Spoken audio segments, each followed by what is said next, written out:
కూతుర్ల కథ. ఈ కథ చెప్పేటప్పుడు నాకు తెలియకుండానే నా కళ్ళ వెమ్మట నీళ్లు వచ్చేశాయి.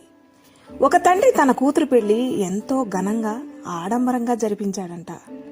ఇక కూతుర్ని అత్తగారింటికి పంపించే టైం వచ్చేసింది. అప్పగింతల కార్యక్రమం జరుగుతున్న టైంలో కూతురు నాన్న దగ్గరికి వచ్చి, నాన్న, నా గురించి నీకు ఎప్పుడైనా కన్నీళ్లు వచ్చాయా అని అడిగిందంట తండ్రిని. దానికి తండ్రి లేదమ్మా అన్నాడంట. నాన్న, ఒకసారి ఆలోచించు అని అడిగిందంట. అప్పుడు తండ్రి ఇలా చెప్పడం మొదలుపెట్టాడంట. అవునమ్మా, నీకు 5 ఏళ్ల వయసులో నీకు కొన్ని వస్తువులు తెచ్చిచ్చాను. అవేంటంటే పుస్తకము, డబ్బులు, బొమ్మలు. పుస్తకం చదవడం వలన నీకు జ్ఞానం పెరుగుతుందని, డబ్బుల వలన నీ జీవితం ఆనందంగా ఉంటుందని, బొమ్మలు నీ ఎంటర్టైన్మెంట్ కోసం తెచ్చిచ్చాను.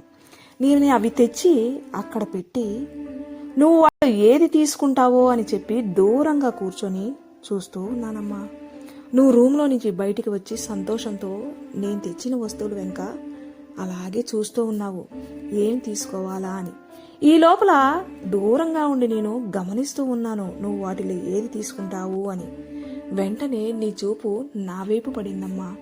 నేను తెచ్చిన వస్తువులన్నీ అక్కడ ఇసిరికొట్టి పరిగెత్తుకుంటూ వచ్చి నన్ను కౌగిలించుకొని మొహమంతా ముద్దులు పెట్టేశావమ్మా నాన్న అంటూ వెంటనే నా కళ్ళల్లో నుంచి నీళ్లు తిరిగినాయి తల్లి అని చెప్పాడంట.